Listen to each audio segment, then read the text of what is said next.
All right, welcome to lesson 3.14. We're going to get some practice writing and solving rational equations in context. This will help for the quiz tomorrow, but be sure to also review some of the other lessons on the same topic. All right, so this is the first of three problems. You want to go ahead and copy each down. You should have this one already copied down. We'll take a look at it together and then move on to the next problem. All right, let's take a look here. First couple of steps should be pretty basic here. I'm trying to find the amount of acid that needs to be added. So that's X. And in this particular situation, I want to set my concentration equal to 0.705. So here's my equation that I'm going to use, and I'm going to set C equal to 0.705. You'll want to make sure you can solve this. You can always check it graphically to make sure. And you get that X is approximately 27.458, so you must add about 27.5 gallons of acid. Now, in part B, what you want to think about is instead of adding acid, I want to make the concentration lower.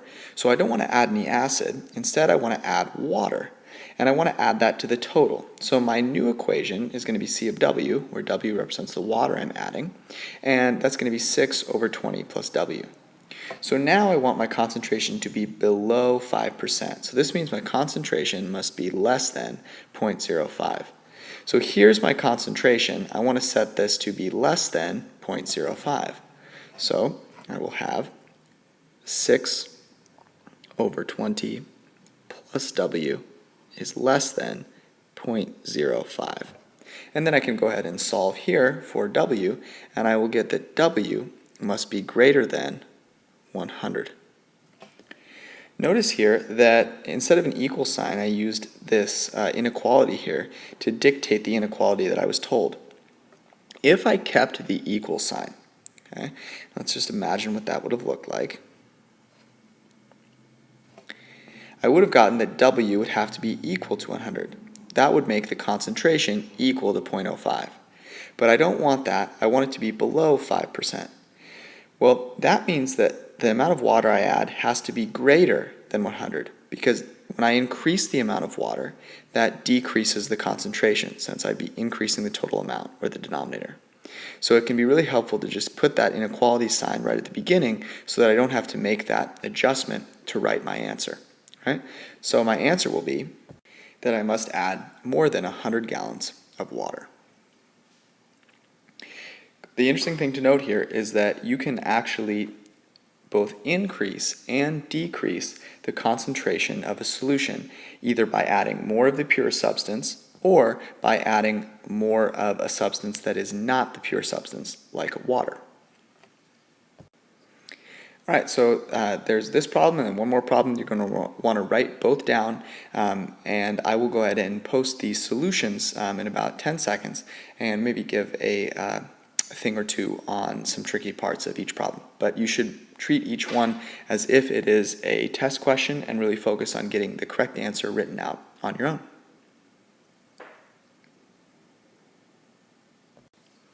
Okay, so here, the key to this problem is recognizing that when they tell me that there are 500 liters of this solution and it's 10% peroxide, the concentration is 10%, meaning 10% of this is peroxide. And 10% of 500, I can multiply 500 by 0.1, and that'll give me 50 liters of pure peroxide. So my equation is going to be the concentration, which depends on the amount that I'm adding, X, will be 50 plus X over 500 plus X. Setting the concentration equal to 0.28 will give me a solution of 125, and therefore 125 gallons of peroxide must be added. There is no amount of pure peroxide that would create a 100% solution. We discussed this today in class. The reason is that there's always going to be this 450 liters that is not pure peroxide. So no matter how much I add, I'll get very close to 100 even if I add a very large amount, but I'll never quite be able to get there. All right, last problem here. Go ahead and give this one another try on your own. Focus on getting a solution that makes sense, and then go ahead and check your answers. All right, so again, nothing too complicated here. we just have to be careful when they tell us the percentage of concentration at the beginning. So we're told that it's a 25% concentration of ethanol, and the total amount is 1 liter, 1 single liter. So when we multiply 1 by 0.25, we just get 0.25. So there is 0.25 liters of ethanol at the beginning. We're going to add X liters of ethanol in part A, and so my equation is going to be 0.25 plus X over 1 plus X. That's going to give me the concentration. So setting equal to 3 and solving, I get that I must add approximately 0.07 liters of ethanol. In part B here, I'm not going to be changing the pure concentration. I'm going to be adding only water to the total amount. And setting equal to 0.1 is going to give me that W should be 1.5, so I must add 1.5 liters of water. No, I can never reach a concentration of 0% because that would mean I would have no ethanol in there, and there's always going to be that 0.25 liters of ethanol. So since I'm assuming I probably can't extract it once it's been mixed in, I'm never going to end up with a 0% solution.